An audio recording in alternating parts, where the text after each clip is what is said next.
Welcome back to Hannity. Now, you've heard stories of ISIS recruiting young men, American and European jihadists. They fly to the Middle East to join them in their reign of terror. My next guest is an American veteran and a Christian who traveled to Iraq to fight with the Kurds in northern Iraq against ISIS.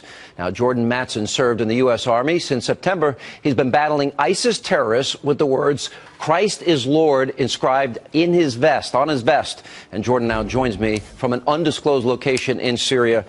Thank you, Jordan, for being with us. Appreciate you being here. It's an honor to talk to you, sir. Okay, why don't you first tell us what you have seen? We heard about the Yazidis, the persecution of Christians. You saw what happened in Libya with the Coptic Christians. Tell us what you have seen and what inspired you to go fight ISIS. Personally, sir, it was a few years of saying it was an Iraqi problem and not doing anything about it while ISIS grew. One, when the Yazidis were pushed out of Shangal city and up the mountain, they beheaded hundreds of Yazidi men and took their wives and their sisters and their children and sold them into slavery. That was a big deciding factor. But after that, really tipped the iceberg was when Mosul fell itself, and they killed a lot of Christians as they fled Mosul.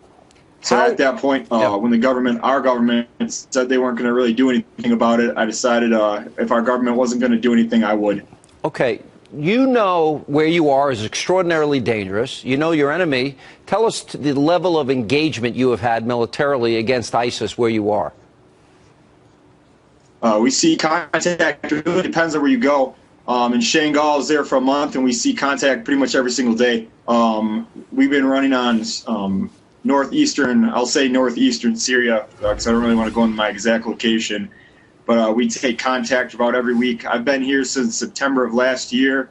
So getting shot at is a daily basis. It's more of a World War II style or Vietnam style fight because our enemy has territory. We see contact every day. It's not like Iraq and Afghanistan where our enemy was hiding from us.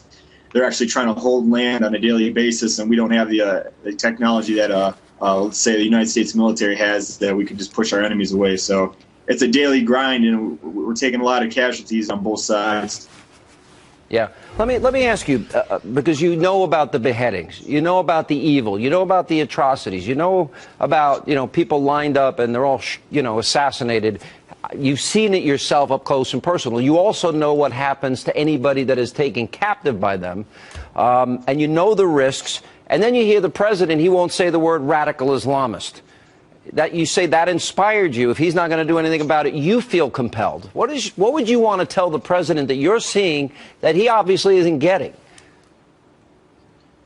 Well, for one, politics aside, well, I should say politics is the reason that a lot of people are still dying over here. We have U.S. forces on the ground. Their hands are tied. They can't do anything. Even when I was in Shangal, when the airplanes would come in to give us air support, ISIS knew ahead of time, so they'd go in houses because we had no one marking targets on the ground. We had NATO had no advanced location on where ISIS was hiding, so they'd fly in, take a look. If they weren't there, they'd fly out. And the only time they hit them is if they're actually out still fighting us in an engagement. So, for one, politics is hindering us, and I can't understand why he isn't pushing these troops forward to help us out. Besides that, these people are human beings. They just want to live in peace. And the Kurds are willing to fight. 10 years. And the Kurds are willing to fight. All we need to do is provide intelligence and some military support for them, and we're not doing that, are we?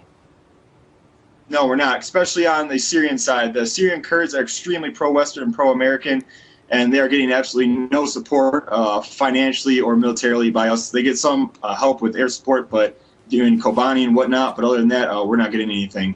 All right. Well, I want you to stay safe. I think what you're doing is noble. Jordan, thank you for being with us. Be safe out there, okay?